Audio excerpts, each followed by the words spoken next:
Yep.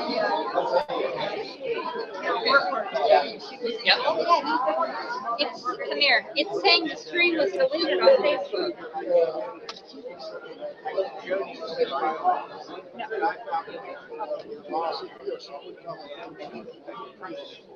Oh, I didn't get it. No, I haven't. I haven't over. Here's the link.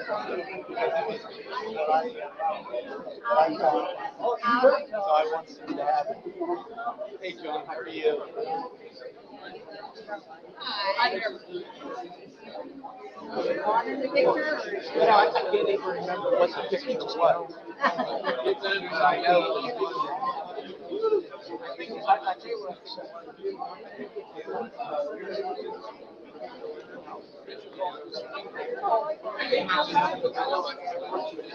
Oh, I like that.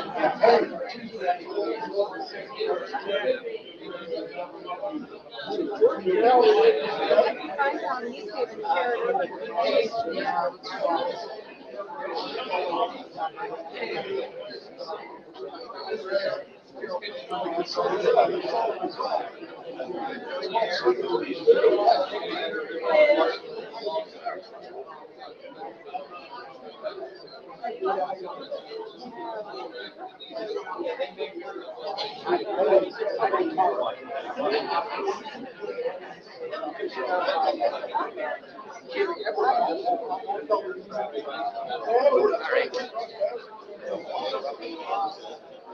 Okay.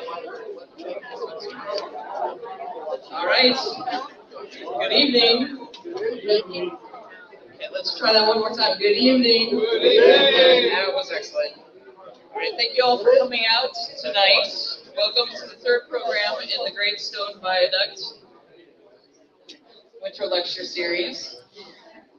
I know that we fight Ash Wednesday evening services every year at some point during the series, and that's one of the risks you have when you plan a Wednesday night program in February and March, but I do appreciate that you're all here, and I feel bad because this is the second time I have scheduled Dan to speak on Ash Wednesday. It's nothing against you, and it just, I inadvertently did it. I didn't realize.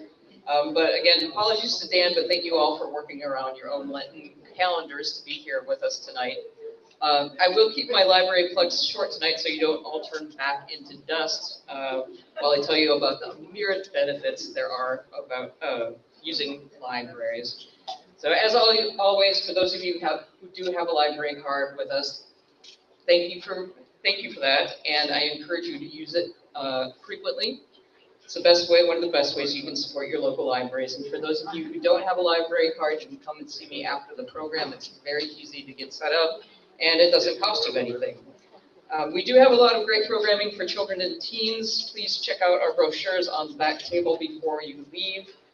We also have a cardio drumming class for adults that meets Monday nights at 6 p.m.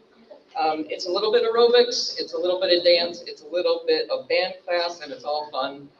You'll feel like a rock star while getting a great workout. So that, again, is Monday nights at 6 p.m.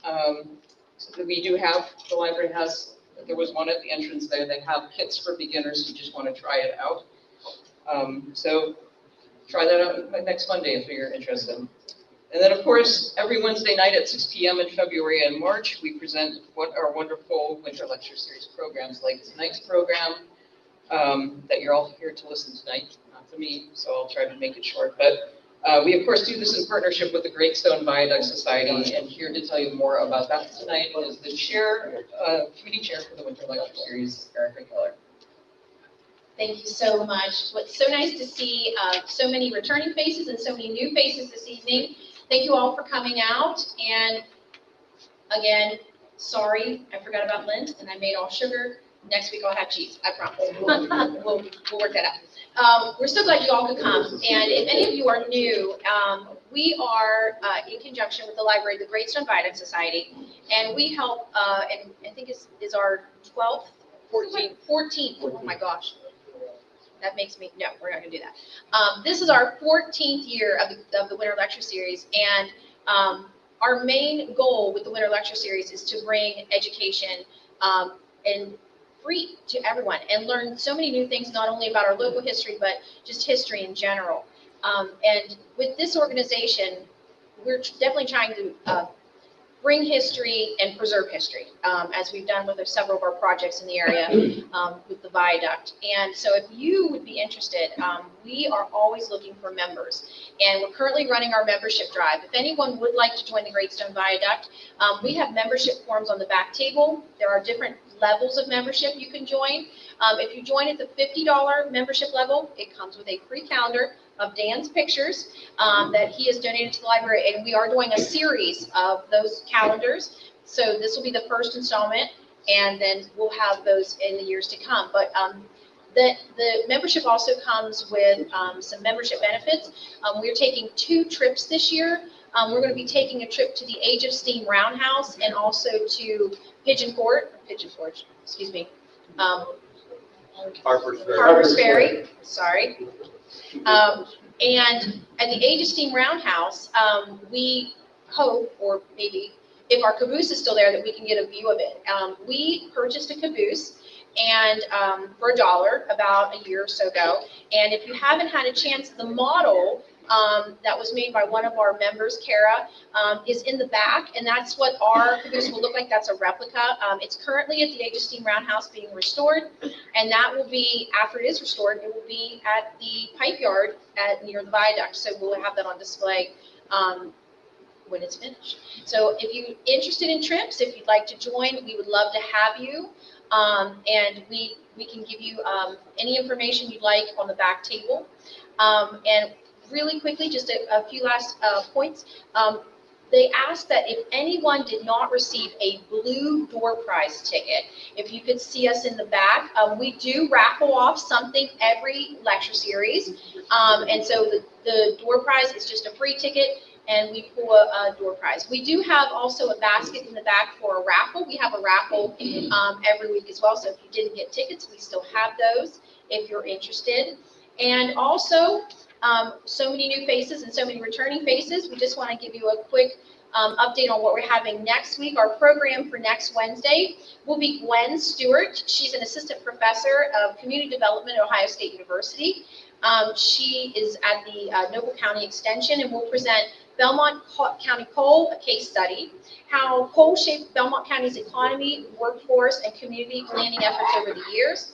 An OSU Extension Office case study took a detailed look at just that. Gwen Stewart will share with us local challenges and opportunities that emerged as energy production expanded in the region, with a research-based look at how Belmont County is navigating long-term development, sustainability, and community well-being. And that'll be next Wednesday, February 25th, also at 6, same time, same place next week. So we look forward to you guys coming back. So thank you guys all for coming out. Thank you so much. All right, thank you, Erica. For those of you who are new, if you do need to use the restrooms, they're through the hallway and to the left, and then you'll see them right down the hallway there. Our programs are live streamed, so if you can't make next week's or any of the following ones, you can always watch them online, and you can go to our website to watch any of the live streams that we have already broadcast. And then now, before I introduce Dan, I do ask that everybody silence their cell phones now. I made sure I did before. Then we will now introduce Dan. For those of you, for the few of you who don't know who he is. Dan Frizzi is a practicing attorney here in town. Many of you know he was a long-term member of the Bellaire Public Library Board of Trustees and also a longtime member of the Board of Trustees of the Great Stone Viaduct Historical Education Society. So he is a very familiar face around here. An avid local historian, Dan is the author of An American Railroad Portrait, People, Places, and Pulteney, a history of the development of railroads in Pulteney Township of Belmont County, Ohio, and in particular the city of Bellaire, which I think might be one of the longest titles that we have in our collection. We do have it upstairs if anybody's interested in checking it out. Honoring our father, a bicentennial salute to Colonel John Ham Sullivan and Just a Grocer's Son. I ended that like I had another sentence, but I don't. So everybody, please welcome tonight to tell us the fascinating story of the Carroll family, Dan Frizzi.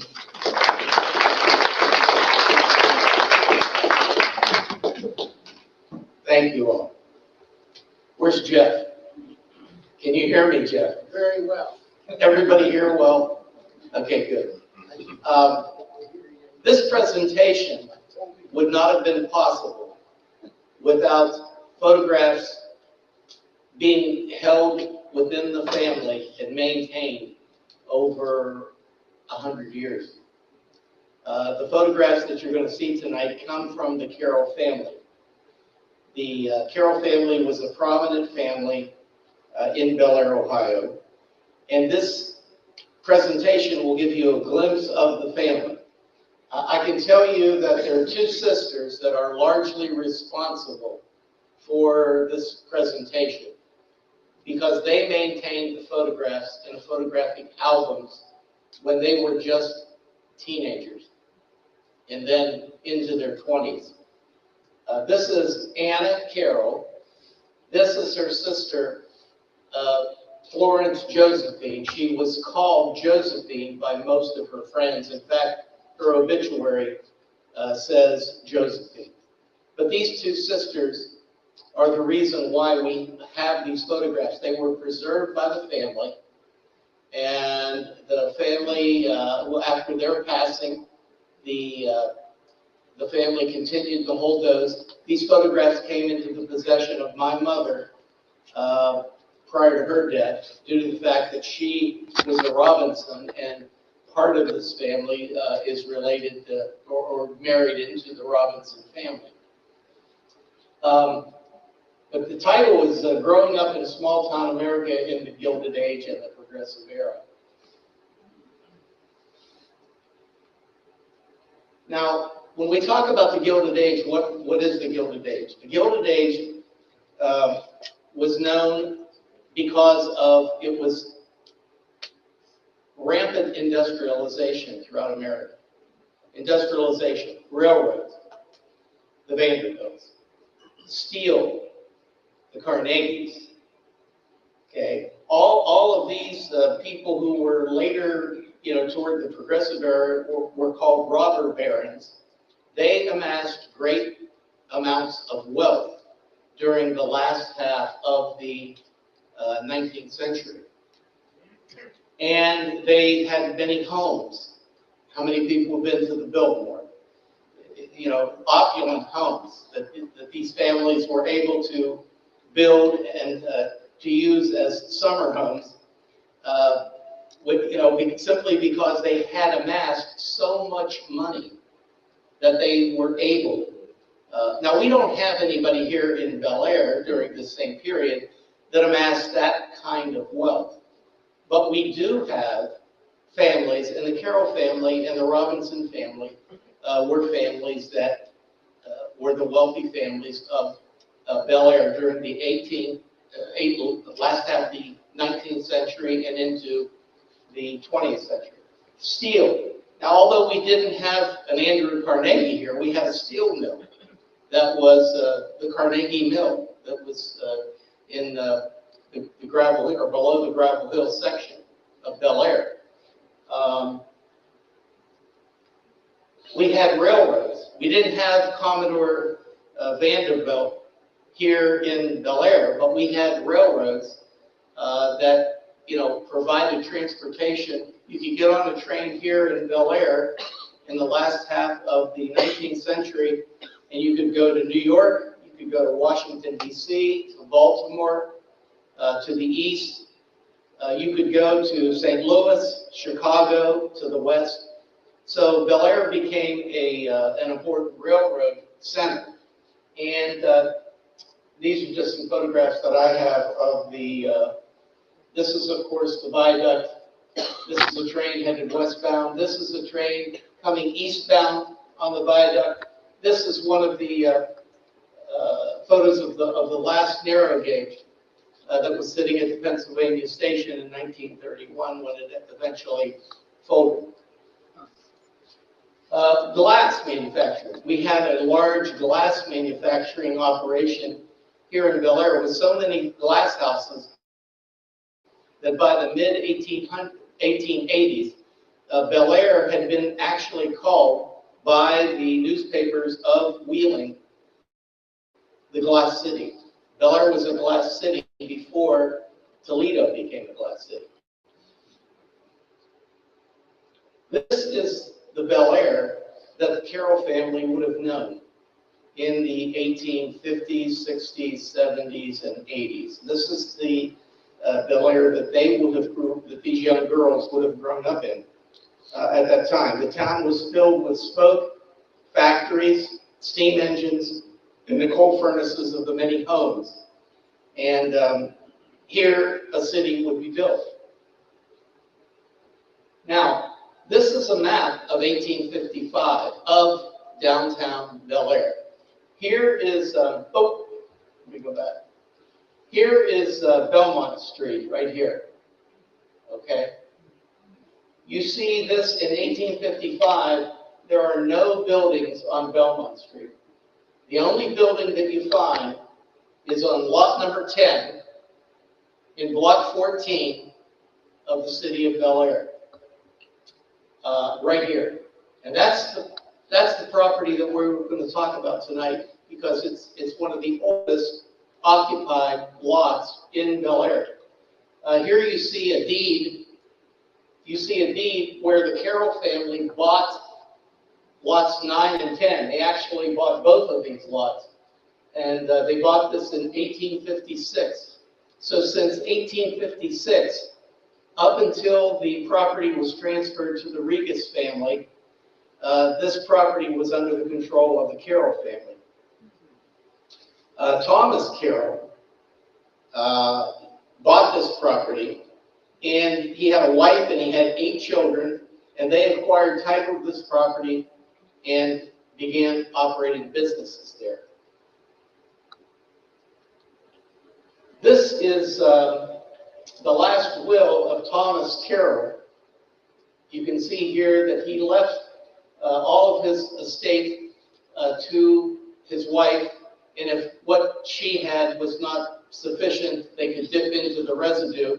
But upon her death, all of the property was to go to his children.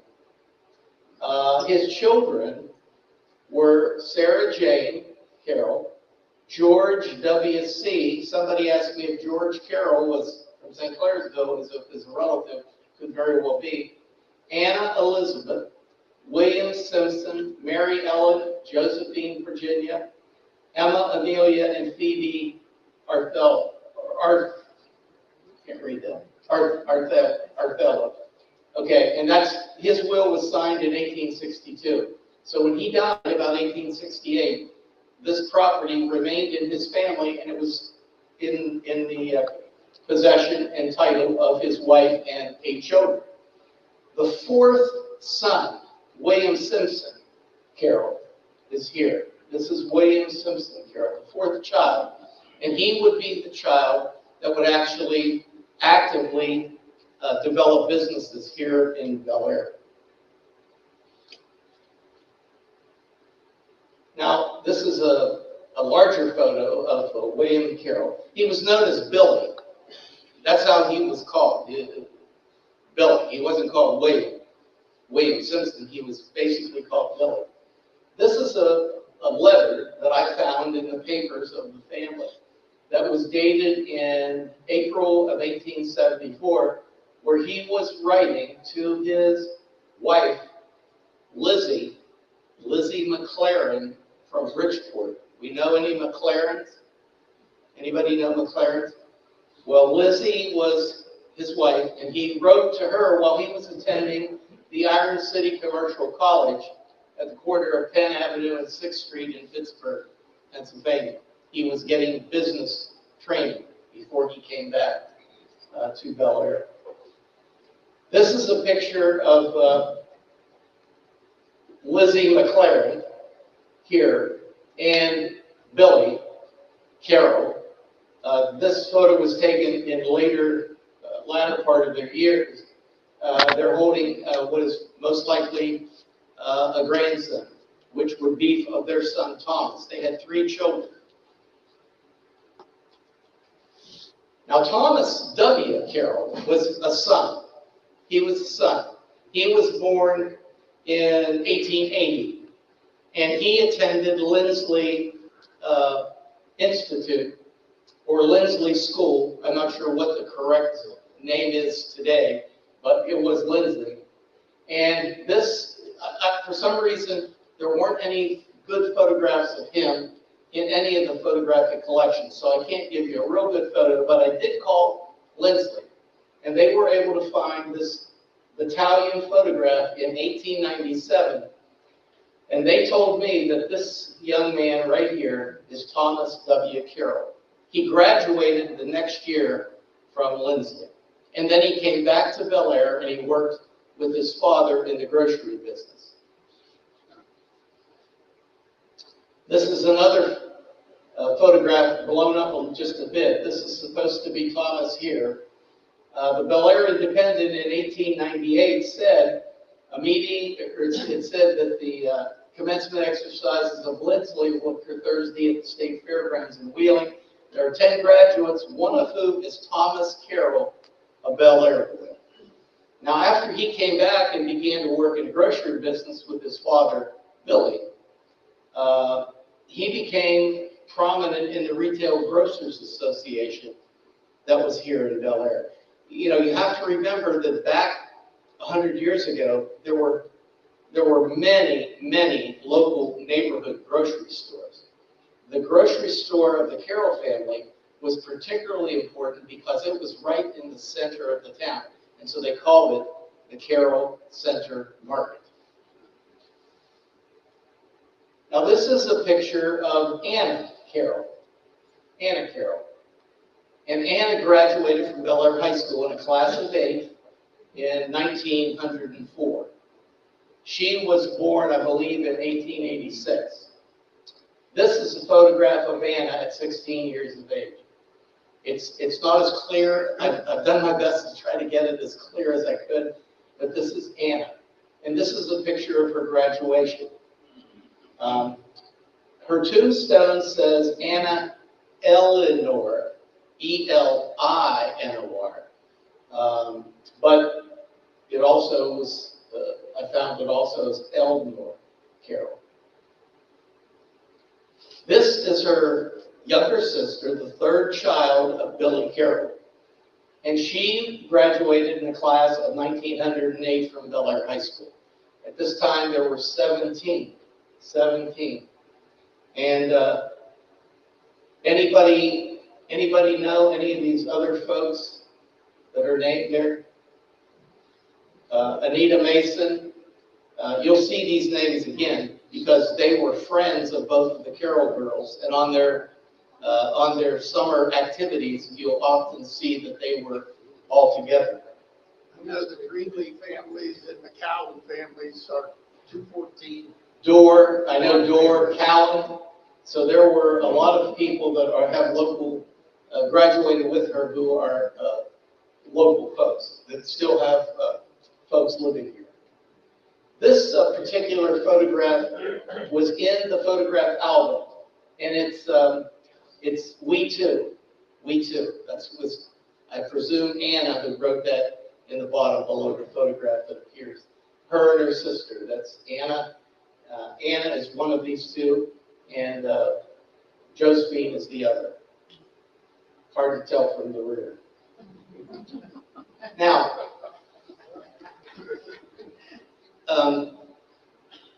because they were prominent Bellaire families, okay, it was not uncommon for prominent families to want their offspring to wed.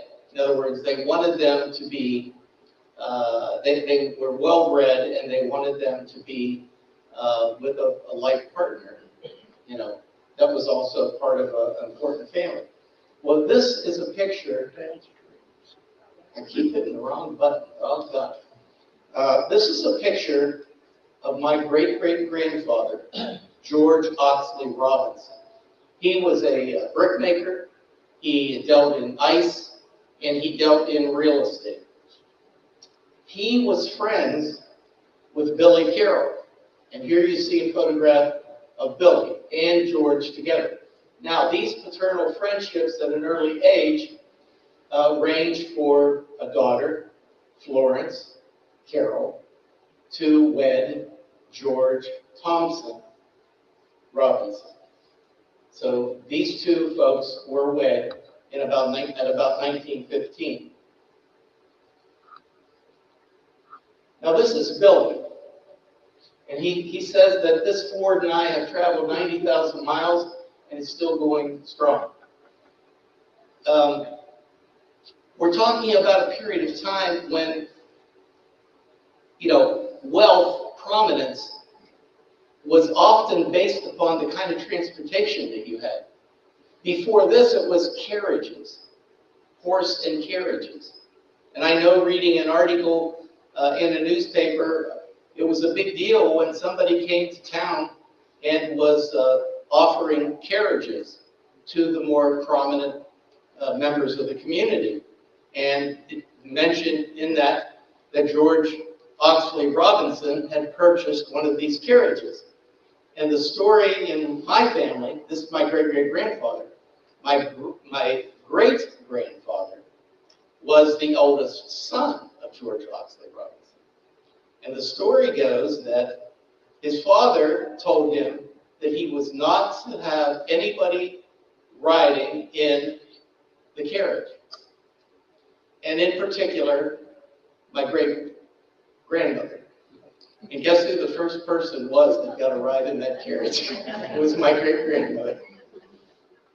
So carriages early, and then later with the advent of automobile transportation, this was an indication that you were fairly well-to-do. And Billy Carroll, that's his Ford. I also found a newspaper article that said his son Thomas, the one that went to Lindsley, upset that car up on Belmont Street at 36th Street. So I don't know whether he went up on the curb and tipped it over, but it says that the car was overturned. Okay, now here in Bellaire, we have a Carroll Armstrong edition. This is part of the Carroll family. And there were Carrolls here in Bellaire, but there were also a Carroll from St. Clairsville, Carlos Carroll, who was also interested in the development of this blue area here. And in this blue area of land, there was the Novelty Stamping Company, there was the planing mill and lumber yard, and there was also the Bellaire Bottle Works. So developing this property and making it available for businesses, you could amass some degree of wealth by having that property. This is the Sanborn map, and we're going to talk now about the Carroll block and the Carroll building, southwest corner of 33rd and Belmont Street. Now, you've all seen this building. You've all seen it. You've had, I remember being in there when I was in 8th grade and eating French fries and gravy. Okay, so you've all been to this building, but you don't know it by the name the Carroll building. Okay?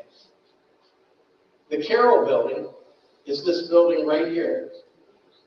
Okay, you see that?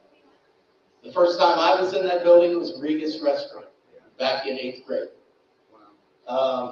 This is where that building is located on lot 14. It's on lot 10, and that is the property that was purchased in 1856 by the Carroll family.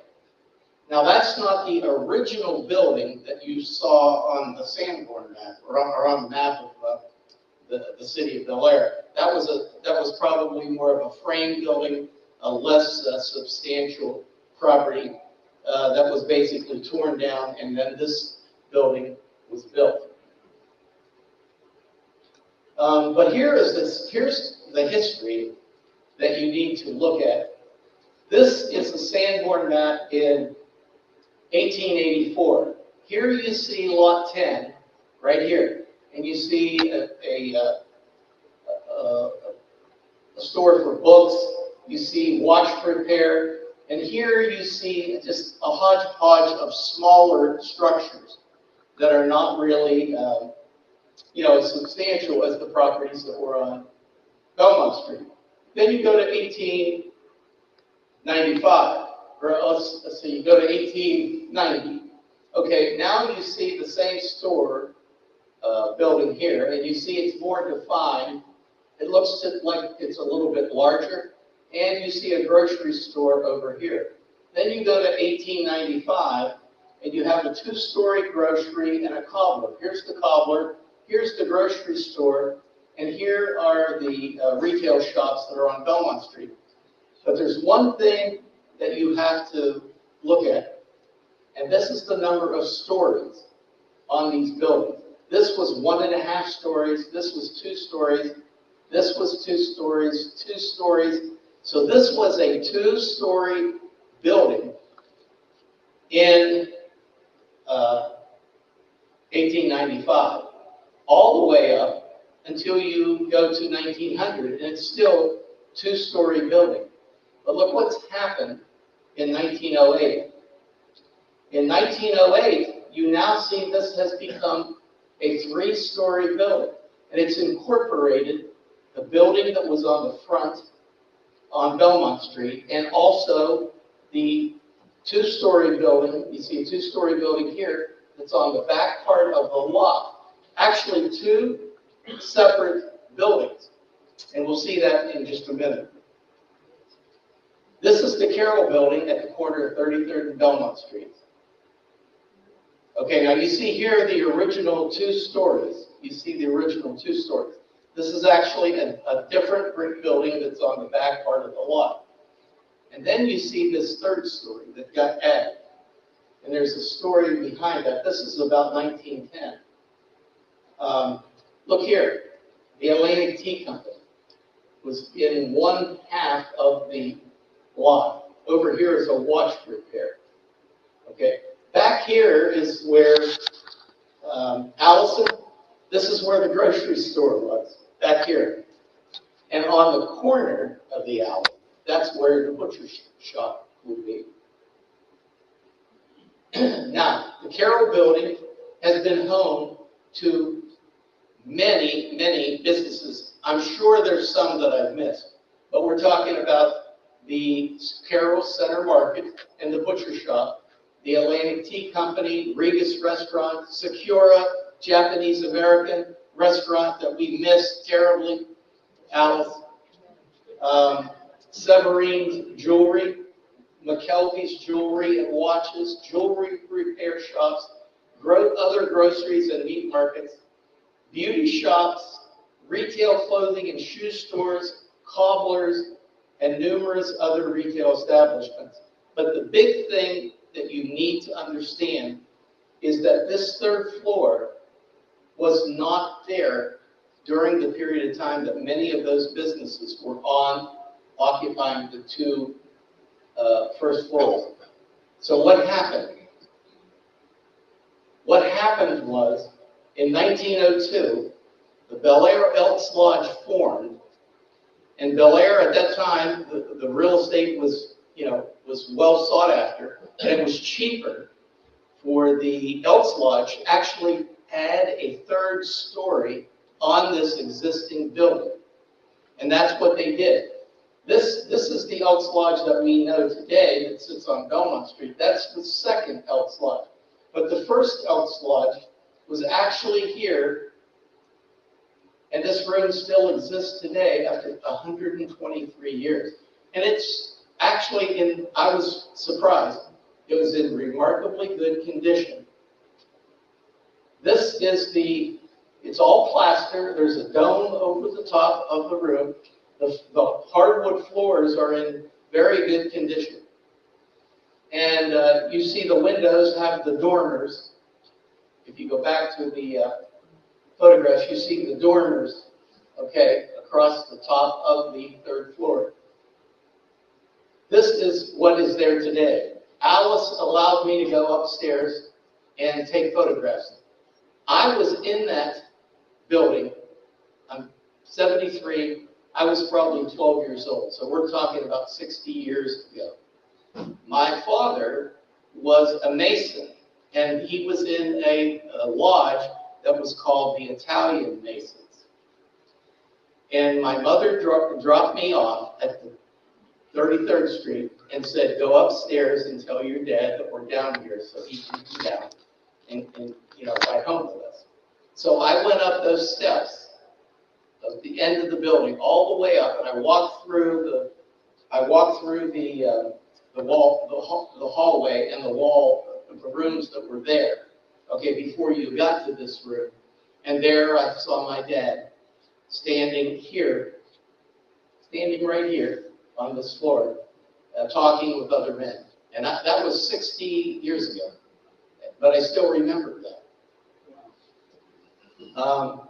Now this is a piano that is still there. Okay, it's not in very good shape. It's seen better days. This is what it looked like, but it was a 1908 Meister piano that was used throughout the history of the third floor of the Carroll building. Now this is a picture of the Carroll Center Market. Here's Billy Carroll here, standing in front of the, on the steps off the sidewalk. Here is the butcher. The butcher shop is over here at the end of the building. This fellow, I'm not sure who he is, but this is Billy. I looked up the old newspaper records and city directories, and this could be a man by the name of Dittmar, because I did find a butcher shop at 317 33rd Street, and it was operated by a man called Dittmar. So this could very well be it. Now, this is an advertisement that appeared in this souvenir program. Okay, it was a souvenir program, 1917, and W.S. Carroll was the agent for the Barrington Hall steel cut coffee. So you see this advertisement, and the store was located at 320 33rd Street, Barrington Hall Coffee. Okay, now we're going to get back to Anna and Josephine. These are photographs that were taken on 33rd Street. From the looks of the ladies here, we're probably talking circa 1900. That's about the best I can do. But this is Anna here. And you see this building behind, this is the Oddfellow building that we would know as the Berman building. The way you know that is you can see the offset cornices on the bricks. And if you go up there today and look at that building, it's going to have those same cornices. And also across the street, this is where the Wick building is. The windows give it away.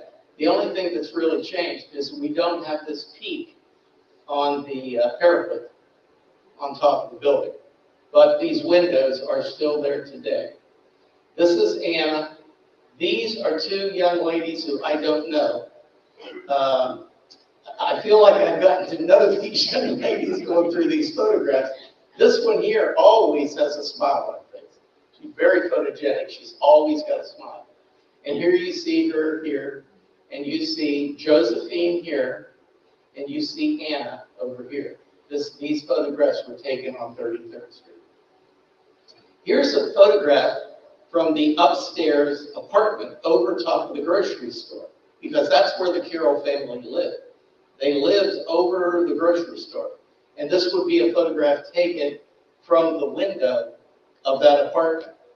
If you notice, the apartment has these bay windows, beautiful bay windows that stand out. And this is where that photograph was most likely taken. And once again, this is Belmont Street. Here is the building with that unique top. And this, of course, is the Oddfellows building, or what we knew as the Berman building. And there's a streetcar headed south. No, it looks like it might be headed north. You see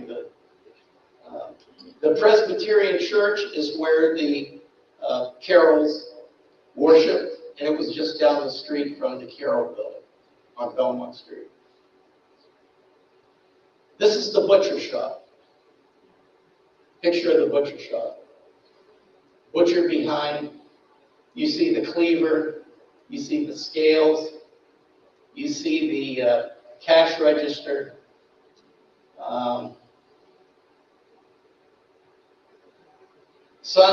The son, Tom Carroll, took over the grocery store when his father retired, early 1900s. This is the butcher again.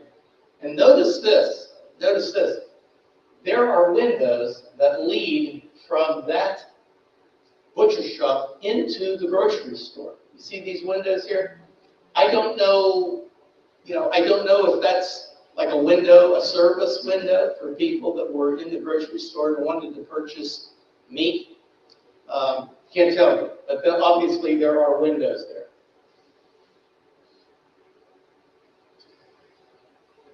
Now this is the upstairs residence. This is the residence where the Carroll family resided. Here you see the bay windows. One of the other things I want to go back to, I should have told you when we looked at it, but let me go back. Look here. Remember I told you that there were two buildings? Do you see this right here? Look at that line. Two entirely separate buildings that the third floor was built upon.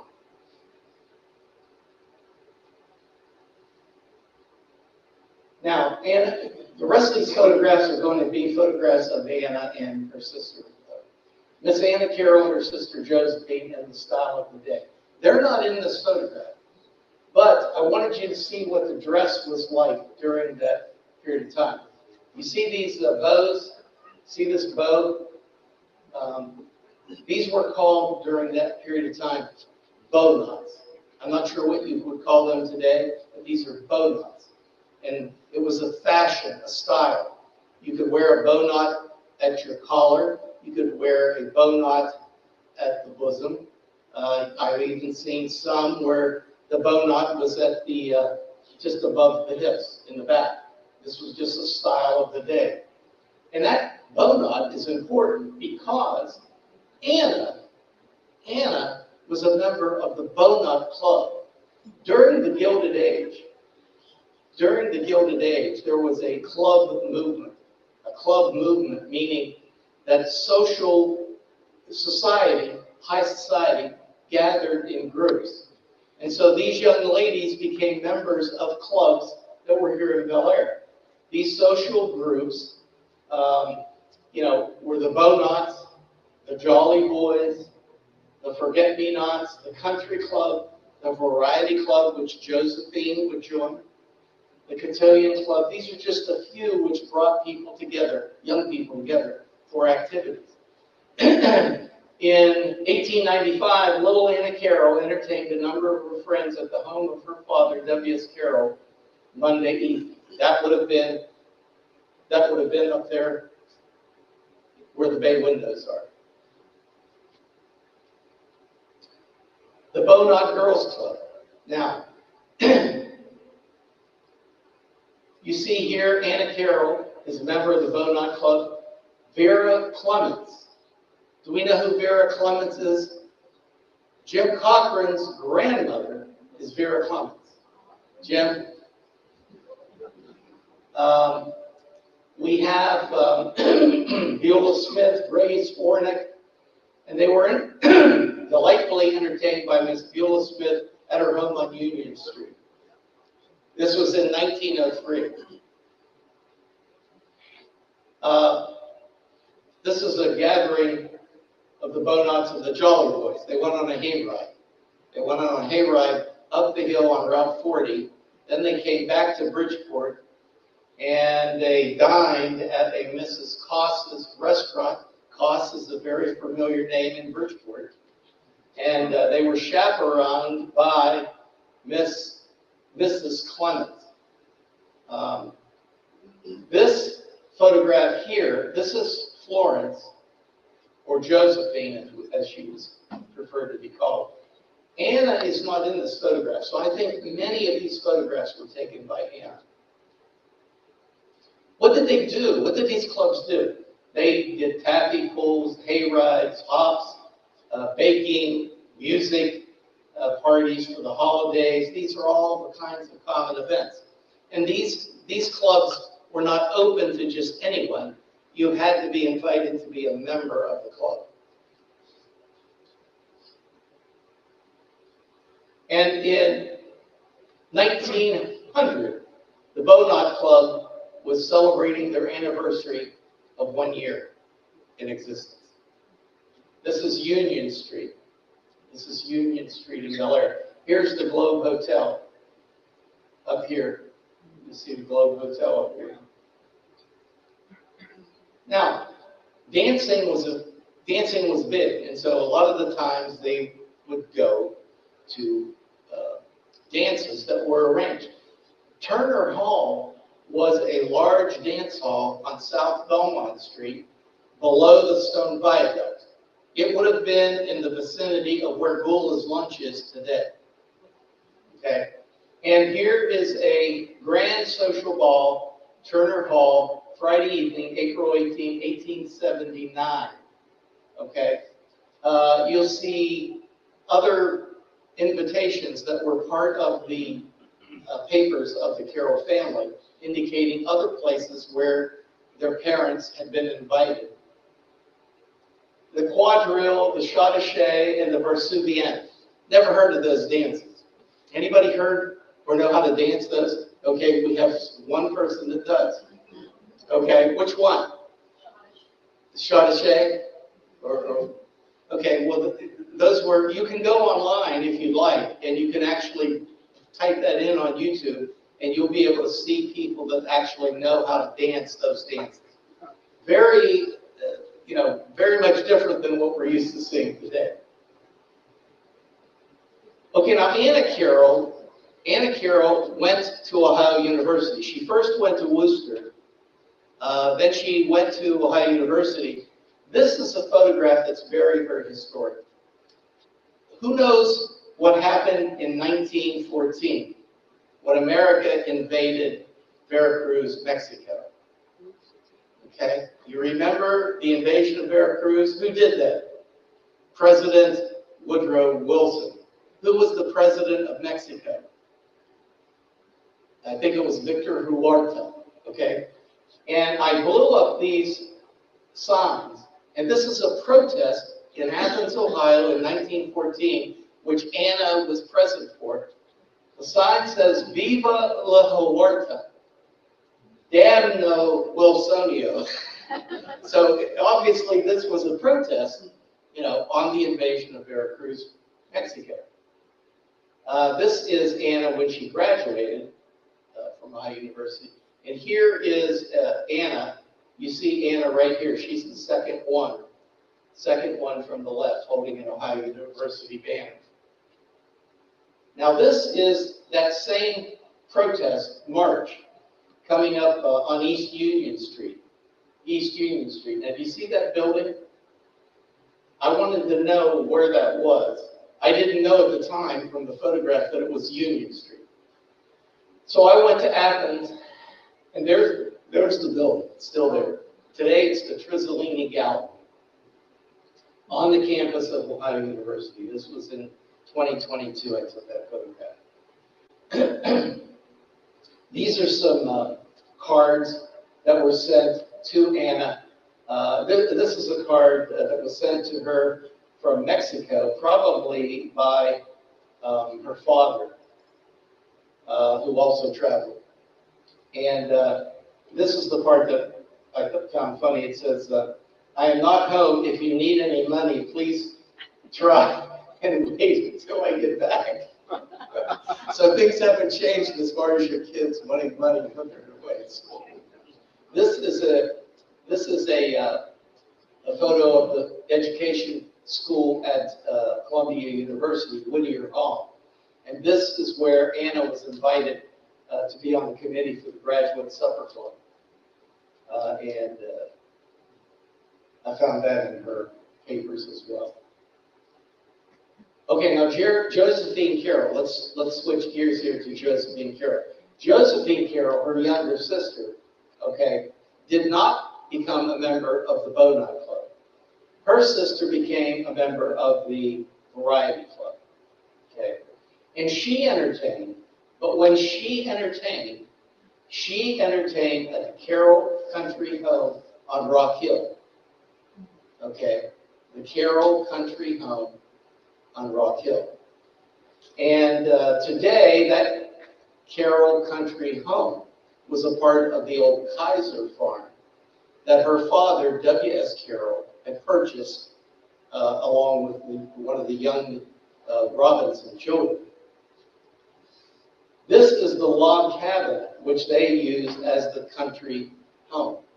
And that's Epworth, or that is Overlook Court. Here you'll see the home where Josephine and her husband George Robinson actually lived. Okay, but this is the log cabin that was there and that was torn down when Overlook Court was developed. This is a photograph of George Thompson Robinson, Josephine, and their two children, Joe and Emma. And they're sitting on the porch of that home. Now you see the lapboard, okay? But there was lapboard put over part of the log home. But there were other parts of the log home that were exposed, and you can see the logs. This is my great-great-grandmother. This would be the mother of George. Okay, here's a home. Here's the home as it appears today. Okay, this is where Josephine, after she married Mr. Robinson, they built this up. This is where the log cabin was that was actually removed because it was like right in the front yard of that home. And then you see another home that's built on the other side, whose name we won't mention. Okay, now we're going to look at some of the photographs of what did the young girls do. They went to a place in Powhatan on Capteen Creek called Camp Boner. They went to Fish Creek and they went to Epworth Park. And when they did, they always brought a camera along. This is the Powhatan train station. They would have traveled from Bellaire by train to Powhatan. Okay, they would have gotten off the train, and then they would go out Capteen Creek walking or by wagon to get to what they call Camp Boner. This is Camp Boner on Capteen Creek. This is the summer of 1909. This was an old farmhouse, and I guess the folks that owned it simply allowed people to entertain and use it during summers. But it's a fairly substantial building, picket fence around. And this is what Anna's notes describe as, on this photo, as on the way to Boner's. So you can see they're walking. They're all walking. It doesn't look like much of a path to get there. Josephine, this is Josephine sitting down. She's taking her shoes off. So she's probably got some pebbles in her shoes. I think this is Anna. I think that's her sister. Not positive. The young gentleman, I don't know who that is.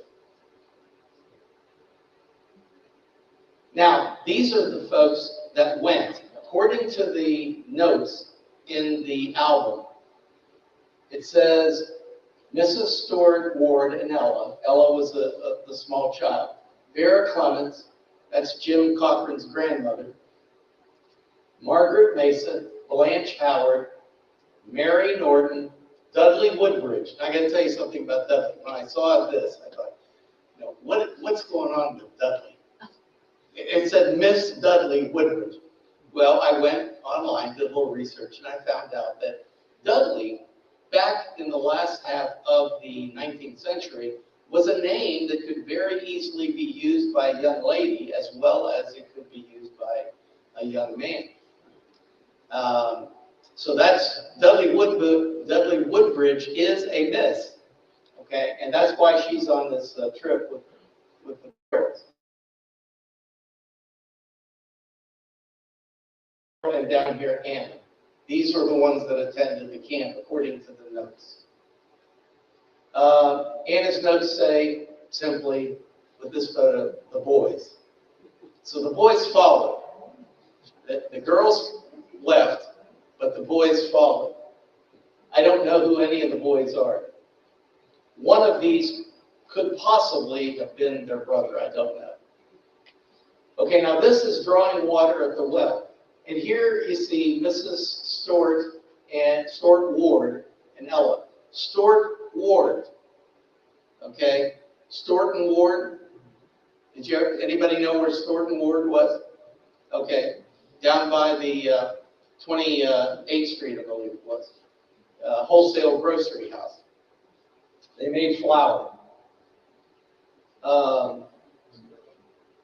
In that particular photo, this is Josephine right here. But once again, I don't see Anna. So Anna's probably the one taking the photograph. Here is a picnic with the young ladies of Bellaire. Here's Anna. Here is Josephine. Jim, I'm not sure if you can point out which one is your grandmother, but we know she was there. This is the ladies' tea and enjoying the hammock. The girls here on the hammock that's in the front yard of Camp Boner. Here are the ladies. This is Anna seated here. This is Josephine here. And then once again, I can't identify with any certainty who the others are. This is the photograph that I think is the most unique. They obviously are having, a little picnic with the boys, or at least certain of the boys. And you can see that, they have what looks to be like a warmer or a fondue. You can see all this on this wooden bench. I looked at the box down here to try to see what was on the box. All I could tell was whatever was in the box came from Grand Rapids, Michigan. This was the cook. This is who cooked for the group when they were at Camp Boner. Her name was Buck. These are Anna's words. And this is a group of them waiting for pie.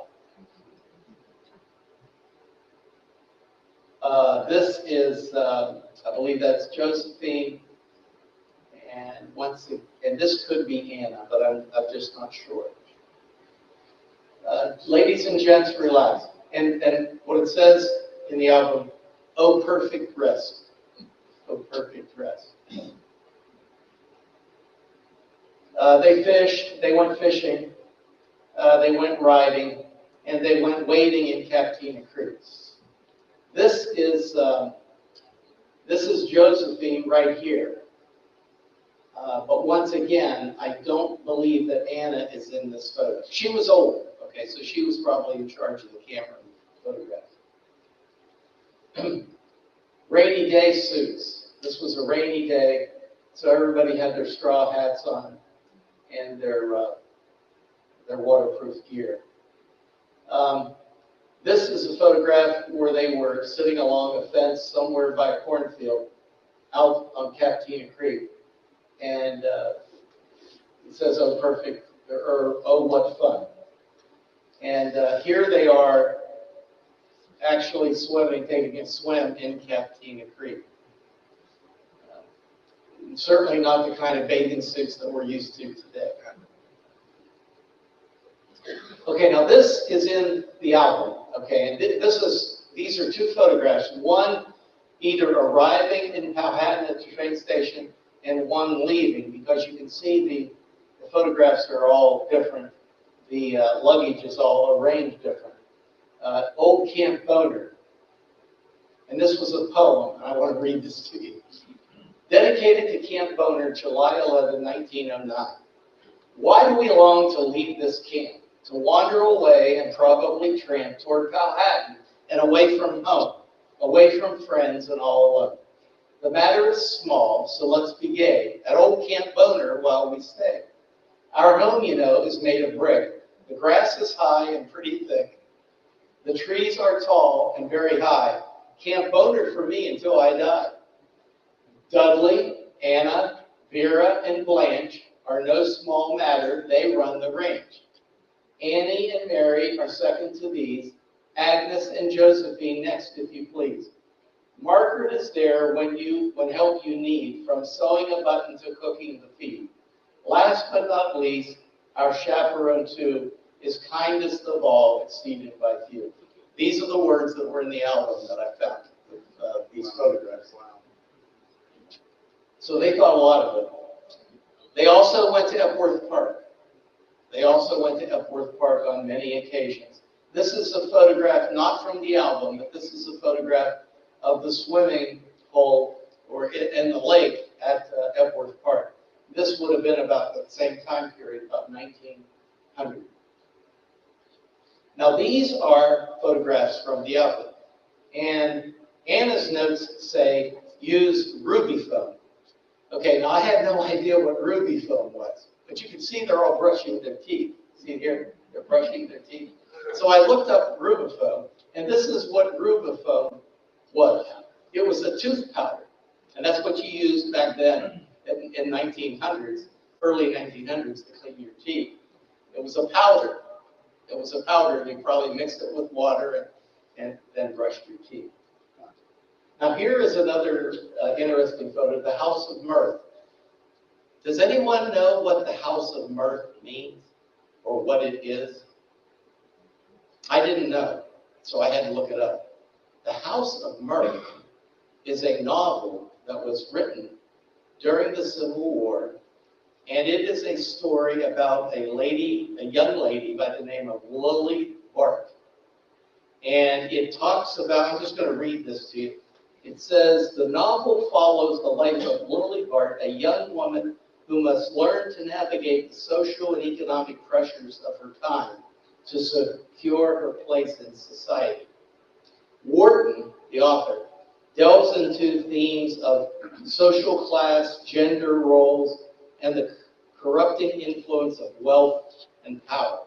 The House of Mirth is a commentary on the societal pressures faced by women during industrialization and the consequences of succumbing to those pressures.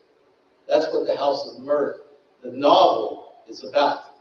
And so somebody, they either have a cottage out there called the House of Mirth, or they simply put this sign up and took the photograph that says House of Mirth. Do you know if we have the House of Mirth at our library? No. It's probably gone with the wind. This was in 1908. This photograph was taken. There was a lot of posing for the camera. You know, young women love to pose for the camera today. They do it with their cell phone. But back then, you see that people posed, and Anna described this as the tragic moment.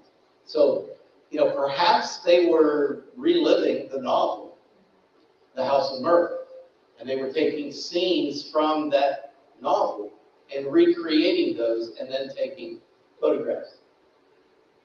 This is Josephine. She is the one I can recognize. Here they are on the bridge over one of the small runs that feeds the creek. Here they are posing on the hill at Epworth Park in 1908. Young ladies having fun. Look at the smile on this young girl's face. You know, these girls are probably 17, 18, 19, 20. You know, they're really young ladies. Straw hats in hand, they're all standing on the bridge, Bethesda, 1908. Now, many prominent people from Bellaire had cottages at Epworth Park. G.O. Robinson did, the Carrolls did, and it was a summer, it was away from the smoke and drudgery of living in an industrial community, and this is where they would go. They would have camp meetings there, and so there were speakers that would come in. It's a Methodist park. It's a Methodist park organized by the Methodist Church. Okay, and so they brought speakers in like Billy Sunday. William Jennings Bryan actually spoke there at Epworth Park. If you didn't have a cottage to stay in, you didn't own a cottage, they had a hotel, and so you could go and stay at the hotel at Epworth Park. Now, Fish Creek. Now, the real Fish Creek is on the West Virginia side. So I don't know whether they traveled to West Virginia, to Wheeling, caught a train down to Fish Creek below Moundsville, or if this is at what we call Sunfish Creek. I'm not sure which. But once again, here's Anna. Here's Anna. This, I believe, is Josephine holding this young lady. And look at the smiles. They're having a good time. This is the Ohio River. They're actually out in the Ohio River. This is Anna, and this is Josephine. The other ladies, I'm not able to tell who they are. Another photograph down on Fish Creek, and this looks to be taken someone standing out in the river. And this photo was, it was not a very good photo, but I put it in. And this is a photograph that was probably something like a church picnic, because look at everybody's in white except for Josephine there. Okay, I believe this could be Anna. I'm not positive. And this fellow that's standing to the side, I don't know whether he's like a pastor or a preacher, but it looks to me like it's a church group with them on the beautiful water, the Ohio River. Okay, now, Anna, Carroll, and Josephine. This is Anna. This is Josephine. They're very young, okay? These two ladies, this lady here, I know, was with them at Camp Boner. I recognize her and her smile. This lady may also have been.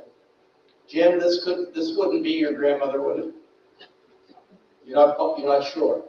Okay, this could possibly be Tom, their brother, but I just can't be certain because I don't have a good enough photograph of him. This was in 1915. This was the year that Josephine married Mr. Robinson. This was the home where Anna lived on North Guernsey Street, or I'm sorry, Jefferson Street, 4876. Anybody remember where the Bellaire Glass Museum was located? The first Bellaire Glass Museum? That's this building right here. That would have been the Hochstrasser home in North Bellaire. Anna Carroll lived in this home here, large 3-story home. This is a photograph of Anna in her, that's a coupe, right? Would that be a coupe, 2 doors, 2-door coupe? We'd love to have that today, for sure.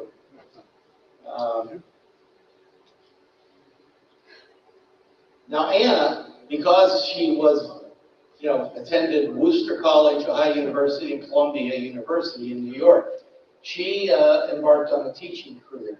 Her first teaching assignment was at Rose Hill in Bellaire. Then she was hired in Bridgeport. She then left Bridgeport and ended up at Wheeling High School, where she was an English teacher for more than 30 years. These are photographs out of their yearbook, the record. This is a 1931 photograph of Anna, as it appeared in the yearbook. She had an AB, Master's, at Ohio University, Columbia, and she taught English. Now, these are later photographs of Anna. This is Anna here. This is her aunt, Aunt Anna, or Annie Summers. This would be her mother's sister, okay? These two ladies, I don't know. Jim? No, not your grandmother, okay. This is Anna. This is taken at Epworth Park. This photograph is taken up at Overlacourt at the summer home. Log cabin is behind them there. This is Anna, and she's got her hand on Joe, her nephew, and she's holding her niece, Emma Louise Robinson. Anybody remember Emma Louise Robinson? Anyone here? No? Okay, Jim does. Jim remembers. Okay. This was the home where Josephine and George lived on Overlook Court. They built that home as a part of the development of Overlook Court. And where this photograph is taken from is about where the log cabin would have been that was actually torn down. This is Josephine in her later years. This is a photograph of her husband, George, Josephine, son, Joe, and daughter, Emma Louise Robinson. In Anna's retirement years, she became a world traveler. And so she amassed a large postcard collection of her travels. And I'm going to make sure that the library gets those postcards because there's something that should be kept for future generations to see. This is in the album. And so I'm assuming that's Anna on the back of a passenger steamship. These are just some of the photographs, packages that she has. Now, Josephine was born in 1889. She died in 1950. She's buried in the Greenwood Cemetery above Bellaire. That's her obituary. This is the Carroll family plot. Here is Billy Carroll. He died in 1918. This is mother, Elizabeth Carroll. She died in 1928. And this here is the tombstone for Anna, Miss Anna Carroll, 83, 4876 Jefferson Street. And so this entire presentation is to the credit of these two young ladies that took all of these photographs and the Carroll family that helped to preserve them so that we could all enjoy them today and this evening. And it all began with we two, the two sisters. Thank you very much for your time and your attention and being here.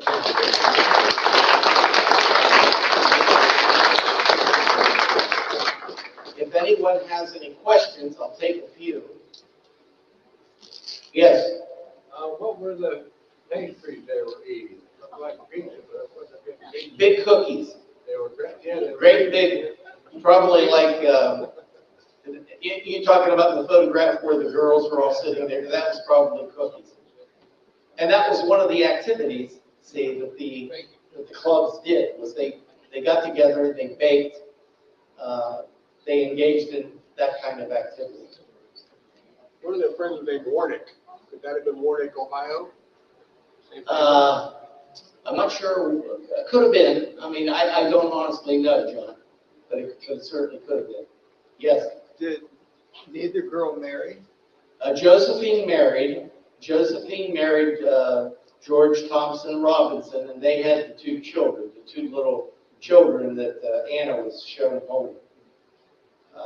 But Anna never married. She was single her entire life. Any yes?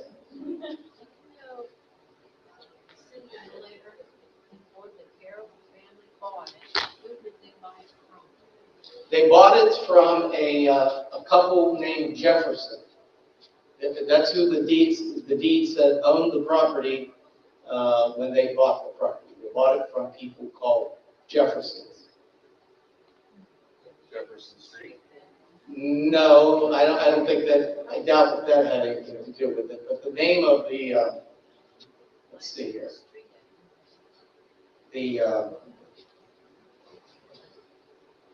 Let's see here.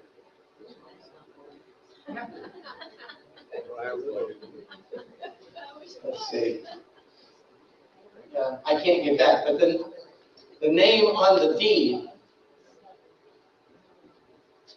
Oh, there we go.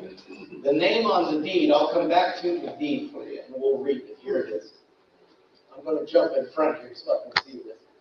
Know all men by these presents that we, John Jefferson and Anna Jane Jefferson, wife of said John Jefferson, of the county of Belmont and state of Ohio, in consideration of, I can't read the amount of dollars, in hand paid by Thomas Carroll, okay, do give, bargain, and sell lots 9 and 10. Lots 9 and 10. See right here? 9 and 10 of block number 14 in the city of Bellaire. So it was Jefferson's that sold the property to. Show where the viaduct is on that map. Where's the stone arches? The stone arches First Street? were not here in 1855, Right. but they would come across First Street, which is 31st Street today. And they would have come here and started to curve over to the to this direction. But they come across the river like this. Okay, this was where they used to trade freight and passengers on the steam ferry that came from Benwood across the Ohio River. They would pull the trains up here. They had to use the ferry because there was no bridge at that time. Yes, Larry? Can you show where the humpback was? The humpback bridge would have been built right here. This is what it's called Water Street, okay? But actually it became Union Street, and this would have been where the humpback bridge was. It crossed over the railroad tracks. And, you know, in fact, when this was laid out, this was the only way to get to South Bellaire. There was a single bridge, and it was this bridge right here. And that was on what was called here Water Street, but actually it was renamed Union Street. What's the name of that landing down on the bar? Right here? Yeah, way down there. Here? Yeah, I can't read this. Steamboat Landing. That was a steamboat landing. So where was the cannonball factory? Right at the very bottom left? I don't know where the cannonball factory was. For the Civil War, they made. It would be on the south side. Larry can help you out on that. Yeah, it would have been on the south side below Crescent Street. See, this is Crescent Street. And the reason Crescent Street is curved like a crescent is because the railroad tracks were here before any of this was laid out. So when they laid out the town, the Crescent Street simply followed the curvature of the railroad tracks. Okay, we probably have gone over a little bit, so one more question. Anybody has a question you want to ask? If not, we'll get to awarding the prizes. Thank you all. Yes, okay. Who was Emma Roberts? Emma Louise. Yeah. Emma Louise was my mom's cousin. And Emma Louise worked at Imperial Glass. Do you remember Emma Louise? No, Emma Louise was the daughter of Josephine and George Thompson Robinson. Yeah, she grew up in the house up there on Overlook Court. Yeah, and I have lots of photos of up on Overlook Court, but they weren't really what I wanted to show you in this Is presentation. your home on Overlook Court still there? Yes, yes, and so is my great-great-grandfather's. We have the owner of that home here tonight with us. Huh? Yeah, we looked at that. Penny and I looked at that home when we came back, but we didn't buy it. But it has a good family living in it. Okay, well, thank you all for coming, and I'm going to turn this over to you. Okay, the first drawing will be the blue tickets. That's the door prize tickets. Yeah, I bought it. This is door prize. No, it's not the basket. Not the basket, okay. Okay. The last four digits are 4045. 4045. Here we go. We have a winner right here. Okay, I'll see you in a minute. All right, this is. You want me to pick it? Yeah, you better, But you don't yeah, have to read that. I can read it. Okay, these, I did not buy any. This is the basket, the red tickets. Okay?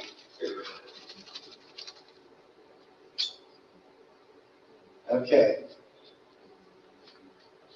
Last four digits, 7, 8, 2, 3. 7, 8, 2, 3. We have a winner. You get the basket. You want to see it? You want to see it? No, we trust you. Nobody else does. And please, before you leave, cupcakes, Erica's cupcakes are wonderful. Please try them. Now, Eric has worked very hard for this group tonight, so make sure you get some of her cupcakes before you leave. And you're welcome to stay and chat.